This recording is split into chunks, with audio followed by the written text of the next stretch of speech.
ஓம் முருகா போற்றி, கந்தா போற்றி, கடம்பா போற்றி, கதிர்வேலா போற்றி, அறுவடை வீடு கொண்ட முருகப்பெருமானே போற்றி போற்றி.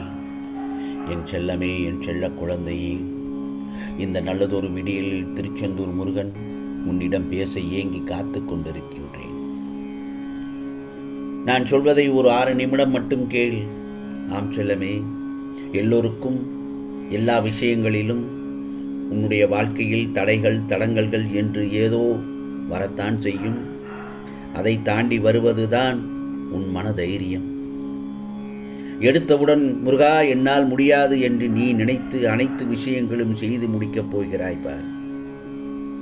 அதற்கான காலத்தை நீ தொட்டுவிட்டாய். உன் விடாமுயற்சியும் கடின உழைப்பும் உனக்கான வெற்றியை நோக்கிச் செல்லும். உன் சந்தோஷத்தின் என் சந்தோஷம், உன் அழுகையில் என் கண்ணீரும் இருக்கிறது. எந்த ஒரு தருணத்திலும் என் மீது வைத்திருக்கும் நம்பிக்கையை இழக்காதே.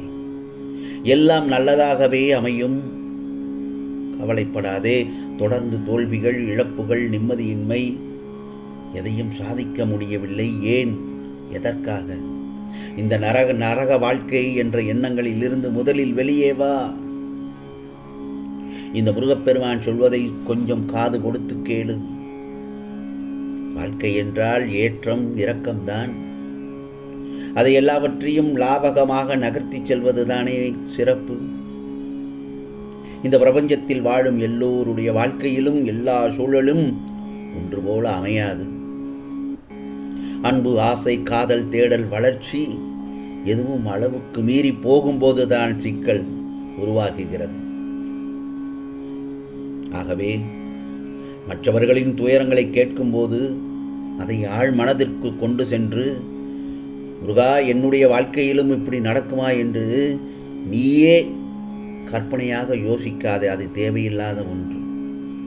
அந்த சந்தேகமே உண்மையாக உன்னை சுற்றி உள்ளவர்களிடம் இருந்து உன்னை பிரித்துவிடும்.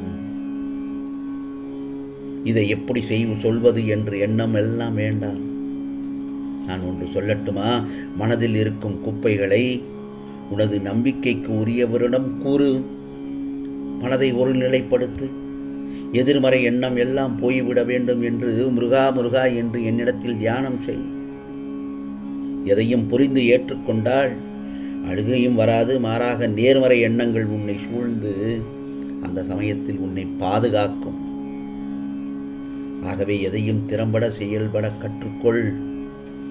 அப்படி இருந்தால் உன்னுடைய வேண்டுதல்கள் எல்லாம் ஒவ்வொன்றாக இந்த முருகப்பெருமான் நிறைவேற்றி தருவேன். நீ விரும்பிய செய்தியை கொண்டு வருவேன். கவலைப்படாதே. நிச்சயமாக உன் இல்லம் தேடி நான் இந்த முருகப்பெருமான் வந்து கொண்டிருக்கிறேன் அல்லவா? நீ விரும்பிய செய்தியை கொண்டு வந்திருக்கின்றேன். உன் வாழ்க்கை சுமையானதாக இல்லாமல் இருக்க வேண்டுமானால் சிலரை மறந்து விடு, சிலரையோ மன்னித்து விடு, சிலரை கடந்து விடு. யாரையும் நீ தூக்கி சுமக்காதே. என்றும் சோகமே வாழ்க்கையாகாது என்பதை மட்டும் நன்றாக புரிந்து கொள். அதுபோல் சுகமாகவே என்றும் வாழ்க்கை வாழ்ந்துவிடவும் முடியாது. இருள் சூழ்ந்தால்தான் வெளிச்சத்திலும் வாழ முடியும். 1000 முறை சிந்தித்து விடு, ஆனால் ஒரே ஒரு முடிவை மட்டும் தீர்க்கமாக எடு. எப்போது இந்த முருகப்பெருமான் மீது அதீத பக்தி கொண்டாயோ அந்த நேரத்திலிருந்து உனக்கானதை செய்ய இந்த முருகப்பெருமான் ஆரம்பித்து விட்டேன். ஏன்? பல முறை உன்னை ஆபத்துக்களில் இருந்து காப்பாற்றி உள்ளேன். இப்போது கூட உன் இல்லத்திற்காக வந்திருக்கின்றேன், உன்னுடன் பேசுவதற்காக. எவ்வளவு துயரங்கள், சண்டை சச்சரவுகள், கஷ்டங்கள் எல்லாவற்றையும் அனுபவித்தாய் அல்லவா? வருத்தப்படாதே. உனக்கான பாதையை நான் காட்டப் போகிறேன். பிறகு பார், நோயற்ற வாழ்வும் குறைவற்ற செல்வமும் வழங்கப் போகிறேன். சீக்கிரமாகவே நீ எதிர்பார்த்திருந்த நல்ல செய்தி உன் செவியில் கேட்கப் போகிறது. உன் இல்லத்தில் அடுத்தடுத்து நல்லதொரு மங்களகரமான நிகழ்வுகள் நடக்கப் போகிறது. உன் வெற்றிக்கான வாழ்க்கை அடித்தளமாக அமையும். ஆம் செல்லமே, வான் உயர உன்னை உயரச் செய்வேன். இப்போது நான் சொல்வதை கேள். உன் எண்ணங்கள் அழகாகும். நீ உன் நினைத்த இலக்கை நோக்கி தொடர்ந்து செல். பிறகுவாறு உன் இலக்கு உன் வசமாகும். நீ என்னிடத்தில் வேண்டிய அனைத்தும் உனக்கு கிடைக்கும். இந்த முருகப்பெருமான் கரங்களை இறுக பிடித்துக்கொள். நல்லதொரு மாற்றம் தெரியும். பிறகு உன் குழப்பங்கள் ஒவ்வொன்றாக தெளிவடைய செய்கிறேன். இதற்கெல்லாம் கவலைப்பட்டு கொண்டிருந்தாயோ, அது நடக்கப் போகிறது. கவலைகளிலிருந்து நீ வெளியே வரப்போகிறாய். வாழ்க்கையில் கஷ்டங்களை தாண்டி சந்தோஷத்துடன் உணர்ந்து வாழ துவங்குபவர்கள்தான் எதிர்காலத்தை படைக்கும் தகுதியானவர்கள். உன்னை சுற்றி அளவற்ற அன்பும் சந்தோஷமாக இருப்பதாக உணரு. அவ்வாறு இல்லாவிட்டாலும் மனதார நம்பு. இப்படி செய்வதால் உனக்கான வாழ்க்கை உன் மனமும் கட்டுப்பாட்டில் வந்து நீ நினைப்பது எவ்வளவு பெரிய காரியமாக இருந்தாலும் அதை கிடைக்க வைக்கும். நான் ஒன்று சொல்லட்டுமா? சந்தோஷம் என்பது உன் மனதில் இருந்து உருவாவது அல்ல. அன்பானவர்களுக்கு மனது கூட ஒரு புனிதமான தாயின் கருவறைதான். உனக்கான சந்தோஷத்தை அங்கு படைக்கும். மற்றவர்களுக்கு அளவற்ற அன்பை அள்ளித்தரும். சம்பாதிக்கவும் சாதிக்கவும் மட்டுமே நீ இந்த பிரபஞ்சத்தில் பிறக்கவில்லை. மாறாக இந்த பூமியின் மதிப்பை கூட்டவே நீ பிறந்திருக்கின்றாய். உடைந்த மேகங்கள் தான் மழையை கொடுக்கும். உடைந்த விதைகள் தான் விருட்சங்களாக மாறும். உடைந்த நிலைம்தான் உழவுக்கு பயன்படும். உயர்ந்த மனதோடு இருக்கும் நீ உயரப் போகிறாய். இந்த நாள் இனிய நாள்.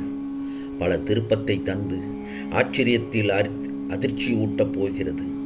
மகிழ்ச்சியோடு காத்திரு. இந்த முருகப்பெருமான் உன்னிடத்தில் பேச வந்ததை பேசிக்கொண்டுதான் இருக்கிறேன். நீ கேட்டுக்கொண்டுதான் இருக்கிறாய். நிச்சயமாக நான் சொல்வதை கேட்டு உன் முகம் மலரப் போகிறது. கஷ்டங்கள் முடியப் போகிறது. புரிதலான வாழ்க்கையும் ஏணி போன்ற சந்தோஷமும் இந்த முருகப்பெருமான் அருளால் கிடைக்கப் போகிறது. மனம் போல் மகிழ்ச்சியாக வாழ்வாய். இந்த முருகப்பெருமானின் வாக்கு என்றும் பொய்க்காது. உன் வியாதிகளுக்கெல்லாம் இந்த முருகப்பெருமானே மருந்து. மருத்துவருமாக இருந்து பாதுகாப்பேன். இனி நீ எடுத்த காரியம் எல்லாம் வெற்றிகரமாக இருக்கும். உன் கர்ம வினை கழியத் தொடங்கி நிச்சயமாக நல்லதாகத்தான் நடக்கும். ஆம் செல்லமே, கோபத்தால் சாதிப்பதை விட ஒருவன் பொறுமையால் அதிகம் சாதிக்க முடியும். யாருமே இல்லை என்று மட்டும் வருந்தாதே. நியாயமும் தர்மமும் உன்னிடம் இருக்கும்போது அனைத்தும் நல்லதாகவே நடக்கும். இது முருகனின் அருள் வாக்கு, சத்திய வாக்கு. உனக்கானதெல்லாம் நிச்சயமாக நல்லது நடக்கும். நல்லது மட்டுமே நடக்கும். அதுவும் நன்மையாகவே இருக்கும். ஓம் சரவண பவ. ஓம் சரவண பவ. ஓம் சரவண பவ.